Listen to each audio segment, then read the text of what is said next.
पिछले 4 सालों में कितने ट्राई किए हैं पाकिस्तान क्रिकेट टीम के जो थिंक टैंक थे या जो भी चलाने वाले थे, कितने लड़के छोड़ के गए हैं, कितने बना के गए हैं, नहीं पता। किसी ने साल या एक टाइम रखो पूल ऑफ प्लेस का कि साल से 2 साल या 1.5 साल में इनमें से हमने ट्राई करने हैं। अगर परफॉर्मेंस किसी की नहीं होती देन विल ब्रिंग नए वाले। सिलेक्शन कमेटी ने जो बाबर का बल्ला तो नहीं रोक लिया, या आपका जब मैच डेड हो गया है, छोटा मैच, शाहीन शाह अफरीदी तब आके आपके मेन बॉलर हैं, बॉलिंग कर रहे हैं, तो देखिए कि सिलेक्शन ने गलती कर दी, वो अपनी जगह बिल्कुल मौजूद है। एट द सेम टाइम ये करंट लॉट में 6-8 इस तरह के प्लेयर हैं जो पिछले 4-6 साल से खेलते आ रहे हैं। से पहले ये खास अच्छी खबर नहीं है कि पाकिस्तान न्यूजीलैंड से दोबारा हार गया। देखिए, एक टीम से अगर आप 2 दफा हार जाते हैं तो 1-2 वजूहात तो बिल्कुल ही सामने आ जाती हैं। एक ये कि आप अपनी गलती से सीख नहीं रहे, और दूसरा ये कि दूसरी टीम स्किल फैक्टर के पॉइंट ऑफ व्यू से और तीनों शोबों में आपसे बेहतर है। सो पाकिस्तान को 20 से 30% अपनी क्रिकेट को ऊपर लेके जाना है अगर चैंपियंस ट्रॉफी में कुछ नाम कमाना। 2017 की चैंपियंस ट्रॉफी में भी तो लोअर मिडिल ऑर्डर और मिडिल ऑर्डर उस तरीके से इम्पैक्ट नहीं डाल रहा था, but the way they just develop their team कि केएल राहुल को वो नीचे लेके आए। अब ऊपर वाले 3 के साथ जब ये अय्यर, केएल राहुल ये आते हैं चौथे 5वें पे, वो मैच विनर्स जैसे युवराज इनको जिताता या धोनी, MS धोनी 6ठे नंबर पे आके करता था, अब वो वाली स्ट्रेंथ इनकी बन गई है। Physically, financially too, no stress, no change in the cricket board in a way. अगर है भी है तो इट डजंट मैटर, वहां तक बात पहुंचती नहीं है। मैं तो इसीलिए सिलेक्टर को बार बार कह रहा हूँ कि बहुत ही नालायक हैं। उनके साथ उनका जो डेटा एक्सपर्ट है उसको नहीं पता था कि फहीम अशरफ की स्पीड क्या है, क्या स्पीड है। 124 दे गए तुम सेट होकर। अरे ये कितने 29, कितने 32 और कितने 36 होंगे तुम्हारे? कहाँ है 80, कहाँ है 90? वो नहीं लेना चाहता था विकेट, इसकी भी उसको पता था कि यार इस लांती की विकेट ले ली तो मेरा कैरियर पता नहीं कितना लंबा चले। तकलीफ दे दी है आपने, तकलीफ दे दी है। यकीन करें इस तरह की आपकी परफॉर्मेंस पता नहीं। मैं तो इसीलिए सिलेक्टर को बार बार कह रहा हूँ कि बहुत ही नालायक हैं। उनके साथ उनका जो डेटा एक्सपर्ट है उसको नहीं पता था कि फहीम अशरफ की स्पीड क्या है, क्या स्पीड है। 124, 126। पर खुदा का खौफ करो, पाकिस्तानी पिचों पे, पाकिस्तानी जैसे एनवायरनमेंट में 125-26 का बॉलर को अगर आपने खिलाना था, काशिफ को आपने टेस्ट डेब्यू करा दिया, किस बात पे कराया? कायदे-ए-आज़म ट्रॉफी में उसका कहीं जिक्र नहीं है। मैंने उठा के डेटा देखा उसका, पता नहीं कहां पे उसके शोर उठा। 125, 26, 27, 28 के बॉलर को आपने टेस्ट डेब्यू करा दिया। कमाल कर दिया यार उन्होंने। आपके पास अच्छा खासा बॉलर था। अब्बास अफरीदी को मैंने कहा था आप ट्राई कर लो, साजिद को आप ट्राई कर लो, जिम्बाब्वे के खिलाफ आप ट्राई तो कर दे यार। कहाँ कहीं पत्थर की लकीर है। इसीलिए तो मैं सेलेक्टर्स को बार बार ब्लेम कर रहा हूँ कि भैया ये कैसी टीम बनाई है आपने, कैसे लड़के सेलेक्ट कर लिए कि 126 पे गेंद कर रहा था यार फहीम अशरफ पाकिस्तानी विकेटों के ऊपर। अभी तो उसको मारनी पड़ी। अगर वो चेस कर रहे थे तो 300 पे एक बॉल पे वो उसको निकल के मारते। कोई मतलब कोई तुक तो बताएं यार, कोई तुक बता दे कि ये क्या सिलेक्शन है। मैं सारे क्रिकेटर से, सारे जो क्रिकेटर खेलने वाले जो नहीं खेलने वाले, उनसे एक रिक्वेस्ट कर रहा हूँ, खुदा के वास्ते आप किसी बड़े आदमी से, फॉर्मर प्राइम मिनिस्टर से उसकी तस्वीर ना छापे। इसलिए सारा बुरा भला उस बेचारे आदमी को कहा जाता है जिसके साथ आपने हाथ मिलाया होता है। हाथ मिला के आपने तस्वीर खिंचवा दी, अब सब कहते हैं कि जी उन्होंने सेलेक्ट करवाया। ऐसा नहीं करो।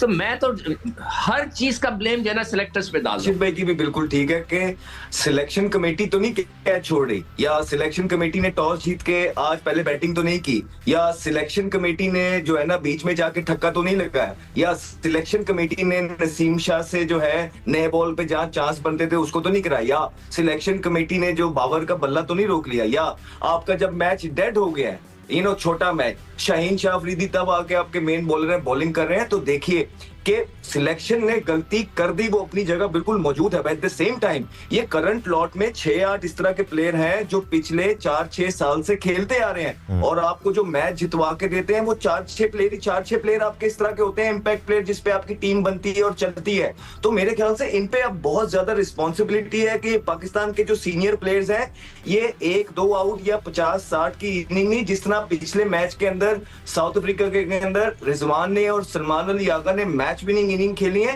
अब उनसे उस तरह की तवक्कुआत है, नहीं तो फिर वही बात करेंगे लोग कि हाँ जी जब हम आपके के दुनिया की टीम के 6 बॉलर नहीं खेलते जिसमें जेंसन, रबाडा, नॉर्जे, कॉट्सी हो, तब आप स्कोर कर लेते हैं, जैसी पूरी टीम आती है आप ढेर हो जाते हैं। तो ये भी लॉजिक अपनी जगह बिल्कुल ठीक है। अब पाकिस्तान के सीनियर प्लेयर्स जिन्होंने 4-6 इवेंट्स खेलनी है उन पे बहुत तवक्कुआत है और ये मेक और ब्रेक टूर्नामेंट होने लगा आईसीसी चैंपियंस ट्रॉफी इनके लिए। क्या बॉलिंग ऑप्शंस को लेकर भी एक चीज बोलूं मैं सर एक चीज बोलूं, अब जैसे ये शहजाद बात कर रहा है तो मगर मैं ये समझता हूं कि हर एक को कंट्रीब्यूशन करना चाहिए ना। अब न्यूजीलैंड की टीम को देखें कि विलियमसन ने पहले मैच में 58 किए, उसके बाद मिचेल ने 81 किए, नीचे फिलिप्स ने आके 106 किए, हर एक कंट्रीब्यूट कर रहे हैं। जय हिंद दोस्तों, स्वागत है आपका हमारे चैनल भारत के साथ में। जैसा कि इस समय आप देख रहे हैं कि भाई जो इंडिया टीम है वो इस समय दिन पर दिन तरक्की करती हुई नज़र आ रही है। वहीं पाकिस्तानी टीम को भाई देखा जाए तो दिन पर दिन वो नीचे जाती हुई नज़र आ रही है। और एक बहुत बड़ी न्यूज़ सामने आ रही है कि भाई जो पाकिस्तान की टीम है वो न्यूजीलैंड से हार गई है भाई, जिसे इंडिया ने भाई 3-4 बार न्यूजीलैंड टीम को हराया है। पहली बार भाई हार्दिक पांड्या जी हो गए, उन्होंने बहुत ही बुरी तरीके से T20 में मारा। दूसरी बार अभिषेक शर्मा हो गए भाई, इन दोनों ने बहुत ही भयंकर तरीके से मारा। यहाँ तक कि न्यूजीलैंड जो है भाई इंडिया से 3-4 बार हार चुकी है और पाकिस्तान भाई न्यूजीलैंड से हार गई। तो आप लोग देखिए और अपनी राय कमेंट सेक्शन में देखना ना भूलें तथा हमारे चैनल को सब्सक्राइब करना जरूर सब्सक्राइब करें। ट्रॉफी से पहले ये खास अच्छी खबर नहीं है कि पाकिस्तान न्यूजीलैंड से दोबारा हार गया। देखिए, एक टीम से अगर आप 2 दफा हार जाते हैं तो 1-2 वजूहत तो बिल्कुल ही सामने आ जाती हैं। एक ये कि आप अपनी गलती से सीख नहीं रहे और दूसरा ये कि दूसरी टीम स्किल फैक्टर के पॉइंट ऑफ व्यू से और तीनों शोबों में आपसे बेहतर है। सो पाकिस्तान को 20 से 30% अपनी क्रिकेट को ऊपर लेके जाना है अगर चैंपियंस ट्रॉफी में कुछ नाम कमाना है। मुश्किल हालात इस वक्त इसलिए बन गए हैं कि ये जो पिच थी ये साजगार थी पाकिस्तान की, जिस तरह से स्ट्रैटेजी बनती है होम कंडीशंस में। डबल पेस पिच थी, गेंद रुक भी रहा था, स्पिन भी हो रहा था और पहले तो रन ज्यादा ने किए, वो भी एक डिबेटेबल डिसीजन था कि क्या पहले बैटिंग करनी चाहिए थी या नहीं करनी चाहिए थी, क्योंकि सेकंड टाइम अराउंड चले कंडीशन ज्यादा मुख्तलिफ नहीं हुई थी, मगर फिर भी ओस की वजह से गेंद बल्ले पे आ रहा था और टारगेट भी इतना कुछ खास नहीं था। और यही प्रॉब्लम है कि बैटिंग में जब लंबा टारगेट देना होता है पाकिस्तान वो नहीं देता है, एडवांटेज जब मिल जाता है टॉस जीतने का। और इसी तरह से बॉलिंग में 1-2 विकेट जब ले लेते हैं नए बॉल के साथ, उसके बाद फिर बहुत ज्यादा एक तरह से स्टैटिक सी परफॉर्मेंस हो जाती है मिडिल ओवर्स में। एंड तक ऐसे कुछ काम चलता रहा और न्यूजीलैंड को परसेंटेज क्रिकेट खेलने की जरूरत थी बल्ले के साथ। और आपने देखा कि टफ मोमेंट्स में उनमें क्लैरिटी थी, चाहे वो कॉनवे हो या मिचेल हो, चाहे वो टॉम लेथम हो, इन सब ने बहुत ही आराम से विलियमसन इन्होंने जो है पार्टनरशिप्स करने की कोशिश की। उनको पता था कि 50 ओवर खेल गए और मैच जीत जाएगा, क्योंकि टैक्सिंग रन रेट नहीं था, पाकिस्तान को विकेटें लेनी थी। और यहीं पे प्रॉब्लम है। मैं पहले भी कह चुका हूं कि पाकिस्तान को 10 विकेटें लेनी है अगर वनडे क्रिकेट में नाम कमाना है, और ये विकेटें कहां से मिलेंगी। सो एक स्पेल और एक बर्स्ट अच्छा होता है, उसके बाद स्पिनर्स जो हैं वो उस तरह की जादूगरी नहीं दिखा रहे हैं। अब कहने की बात ये है कि न्यूजीलैंड के स्पिनर्स पाकिस्तानी स्पिनर्स से बेहतर बॉलिंग करके की जाएगी कि देखें भैया आपका जो मेथड है क्रिकेट खेलने का वो सेफ नहीं है। आपका मेथड जो है ना वो बहुत ही ओवर अटैकिंग आप हो जाते हैं, तो ये बिल्कुल भी अच्छी बात नहीं होती क्रिकेट की टर्म में। और आपको जो है वो मामलात को लेकर चलना चाहिए। आपको ये नहीं होना चाहिए कि अभी ये बात हो गई तो हमने जो है वो मुंह बना लिया, अभी ये बात हो गई तो अब मुंह सही कर लिया, ठीक है। तो दूसरा मसला मैं आपको बता दूं, बाबर आजम 29 रन करते हैं और नेथन स्मिथ मैं आपको बता रहा था कि लाइवली बॉलर है, मैंने टेस्ट में देखा है, लेकिन उसने 7 ओवर में 46 रन बनवाए पूरे स्पेल में, 7 ओवर में। यानी जो न्यूजीलैंड का सबसे in terms of economy rate सबसे हाई बॉलर गया, उस पर विकेट दे गए तुम सेट होकर। अरे ये कितने 29, कितने 32 और कितने 36 होंगे तुम्हारे?